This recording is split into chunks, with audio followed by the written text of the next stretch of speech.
নমস্কার বন্ধুরা, আশা করি সবাই খুব ভালো আছো। শুভমিতা ব্লগে সবাইকে স্বাগত জানাই।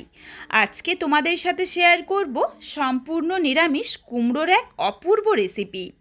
কুমড়োর এই রেসিপিটার সাথে রুটি, লুচি, পরোটা দারুণ লাগে খেতে।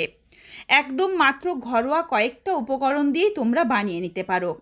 তবে বন্ধুরা, বাড়িতে অবশ্যই একবার হলেও কুমড়োর এই রেসিপিটা বানিয়ে আমায় কমেন্ট করে জানাতে ভুলো না কিন্তু রেসিপিটা তোমাদের কেমন লাগলো।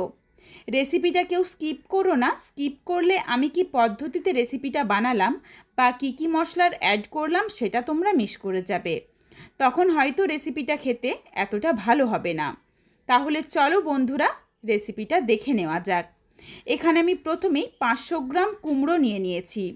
কুমড়োগুলো বেশ একটু বড় করে টুকরো করে নিচ্ছি, যাতে কুমড়োগুলো রান্না হওয়ার পরেও বেশ বড় বড় থাকে, একদম গলে না যায়। এখানে দেখো আমি নিয়েছি 5 ফোড়ন। এই রেসিপিটার মধ্যে মূল উপকরণ হলো 5 ফোড়ন। এইদিকে কুমড়ো আর আলুর টুকরোটা তোমরা দেখে নাও, কুমড়োর থেকে তুলনামূলকভাবে বেশ অনেকটাই ছোট করে টুকরো করে কেটে নিয়েছি আলুগুলো। ঠিক এইভাবেই কাটতে হবে, তার কারণ কুমড়োটা খুব বেশিক্ষণ সময় লাগে না সেদ্ধ হতে, নইলেই একদম গলে যাবে আর আলুগুলো শক্ত থেকে যাবে। এদিকে দেখো আমি কিছুটা পরিমাণে ছোলার ডাল ভিজিয়ে রেখেছিলাম। ডালটা ধুয়ে পরিষ্কার করে নিয়েছি। কড়াইয়ের মধ্যে দিয়ে দিলাম হাফ চামচ 5 ফোড়ন। হাফ চামচের থেকে একটু বেশি পরিমাণে দিয়ে দিলাম গোটা জিরে। গ্যাসের ফ্লেম একদম লোতে রেখে অনবরত নাড়াচাড়া করে এই মশলাটা ভেজে নেব। মশলাটা যাতে কোনোভাবেই পুড়ে না যায় এদিকে খেয়াল রেখো। মশলাটা পুড়ে গেলে কিন্তু স্বাদ ও গন্ধ দুটোই ভালো লাগবে না। একদম হালকা রং ধরিয়ে মশলাটা ভেজে নিয়েছি। এরপর মিক্সিং জারের মধ্যে নাবিয়ে রাখলাম আর মশলাটা ঠান্ডা হয়ে যাওয়া অবধি অপেক্ষা করব। ওই কড়াইয়ের মধ্যে দিয়ে দিলাম প্রায় বড় চামচের 1 চামচ পরিমাণে কাসৌরি মেথির পাতা। মেথির পাতাটা দেওয়ার পর প্রায় 3 থেকে 4 সেকেন্ড মতো একটু নাড়াচাড়া করেই নাবিয়ে নিচ্ছি। 3 সেকেন্ডের বেশি কিন্তু আর নাড়াচাড়া করা যাবে না, তখন পুড়ে যাবে পাতাটা নাবিয়ে রেখে দিলাম। একটু ড্রাই রোস্ট করা পাতা যদি এই রেসিপিটার সাথে অ্যাড করা হয় তাহলে গন্ধটা কিন্তু ভীষণ ভালো আসে। এরপর কড়াইয়ের মধ্যে দিয়ে দিয়েছি প্রায় 2 থেকে 3 চামচ পরিমাণে সর্ষের তেল। তেলের পরিমাণটা তোমরা তোমাদের পছন্দ মতো চাইলে আরও বাড়িয়ে বা কমিয়ে নিতে পারো। ফোড়নে দিয়েছি তেজপাতা, শুকনো লঙ্কা, অল্প একটু 5 ফোড়ন। ফোড়নটা ভেজে নেওয়া হয়ে গেলে দিয়ে দিয়েছি 1 চিমটি পরিমাণে হিং। হিংটা দেওয়ার সাথে সাথেই দিয়ে দিলাম কেটে রাখা আলু। হিংটা দেওয়ার পর আর বেশিক্ষণ কিন্তু ভাজা যাবে না, তাহলে হিংটা পুড়ে যাবে। এই জন্য হিং দেওয়ার সাথে সাথেই আলুটা দিয়ে দিও। আলুটা দেওয়ার পর প্রায় 1 থেকে 2 মিনিট সময় নিয়ে আলুটা ঢাকা চাপা দিয়ে একটু ভেজে নিচ্ছি।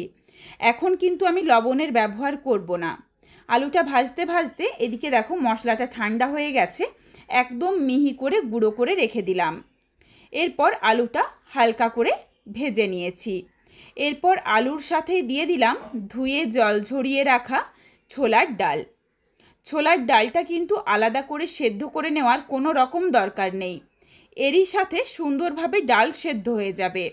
আর ছোলার ডালটা এমনভাবে সেদ্ধ করতে হবে যাতে সেদ্ধ হয়ে যায়, হাতে করে চাপলে নরম হয়ে যায় অথচ গোটা থাকবে। তাহলে এই রেসিপিটার সাথে আমার মনে হয় বেশি ভালো লাগবে।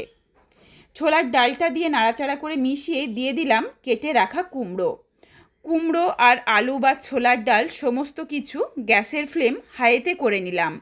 হাইতে করে প্রায় 3 মিনিট সময় নিয়ে একটু ভেজে নিচ্ছি, যাতে হালকা একটু লালচে রং ধরে যায়, তাহলে কুমড়োগুলোও খেতে বেশ ভালো লাগবে। প্রথমেই যদি লবণ দিয়ে দিতাম তখন কিন্তু সবজি বা কুমড়োর থেকে অনেকটা জল ছাড়তো, তখন আর এগুলো ভাজা হতো না, সেই ক্ষেত্রেও কিন্তু কুমড়োটা গলে যেতে পারে। এই জন্যই লবণ না দিয়েই ভেজে নিও। এরপর দেখো মিক্সিং জারে নিয়েছি প্রায় 1 থেকে 1.5 ইঞ্চ পরিমাণ আদা। এটাকে সামান্য একটু জল দিয়ে একদম মিহি করে বেটে নিচ্ছি।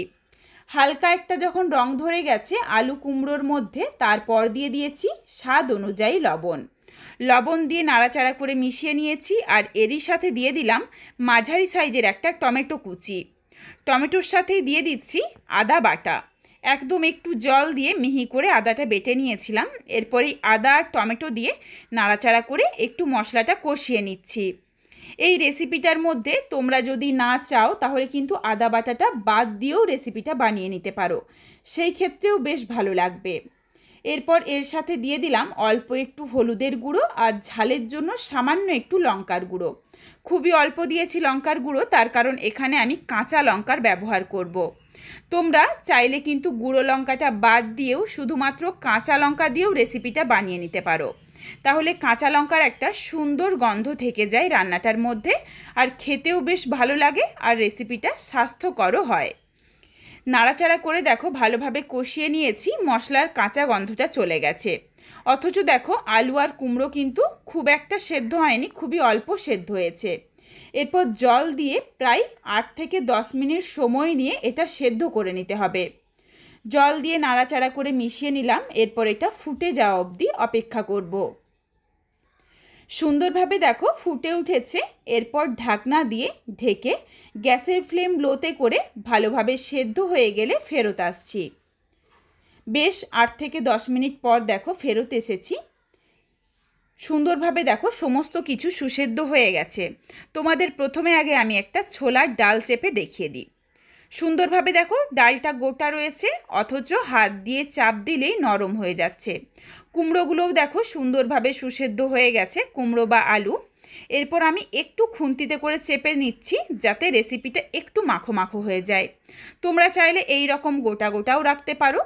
গোটা গোটা যদি কুমড়োগুলো রাখতে চাও, অনেকে কিন্তু একটু ঝোল তরকারিটা খেতে পছন্দ করে, তারা চাইলে কিন্তু একটু ঝোল রেখেও তরকারিটা বানাতে পারো, খেতে কিন্তু ভীষণ ভালো লাগে। যারা ধরো রুটি বা পরোটার সাথে শুকনো তরকারি খেতে পারে না, একটু ঝোল হলে বেশ ভালো লাগে তাদের জন্য। যখন সুন্দরভাবে সমস্ত কিছু সেদ্ধ হয়ে গেছে, তারপর দিয়ে দিয়েছি প্রায় 4-5টার মতো ফাটিয়ে নেওয়া কাঁচা লঙ্কা। কাঁচা লঙ্কা দেওয়ার পর দিয়ে দিলাম প্রায় 1 চামচ পরিমাণে চিনি। তার কারণ এটা নিরামিষ রান্না, আর যদিও বা রুটি পরোটা বা লুচির সাথে খাওয়া যাবে, এই জন্য কিন্তু একটু মিষ্টি মিষ্টি হলে রেসিপিটা খেতে ভালো লাগবে। তবে যারা মিষ্টি বেশি পছন্দ করো না তারা চাইলে বাদ দিতে পারো, এখানে তো মিষ্টি কুমড়োর ব্যবহার রয়েছে। তবে আমরা একটু মিষ্টি তরকারিটা পছন্দ করি। এরপর দিয়ে দিলাম রেসিপিটা নামিয়ে নেওয়ার আগে ভেজে গুঁড়ো করে রাখা মশলা। মশলাটা দেওয়ার পর প্রায় 1 মিনিটের মতো একটু ফুটিয়ে নিয়েছি। 1 মিনিট পর দিয়ে দিচ্ছি ড্রাই রোস্ট করে রাখা কাসৌরি মেথির পাতা। মেথির পাতাটা হাতে করে হালকা করে একটু চেপে নিলাম। এরপর মেথির পাতাটা দেওয়ার সাথে সাথেই গ্যাসের ফ্লেমটা অফ করে দিয়েছি। গ্যাসটা অফ করে নাড়াচাড়া করে মিশিয়ে নিয়েছি, আর ঢাকনা দিয়ে ঢেকে রেখে দিচ্ছি প্রায় 5 থেকে 10 মিনিটের জন্য স্ট্যান্ডিং টাইমে, যাতে খুব ভালোভাবে এই কাসৌরি মেথির পাতার গন্ধ বা এই ভেজে রাখা মশলার গন্ধটা রেসিপিটার সাথে মিশে যায়। 5 থেকে 10 মিনিট পর দেখো রেসিপিটা এরপর নামিয়ে নিচ্ছি।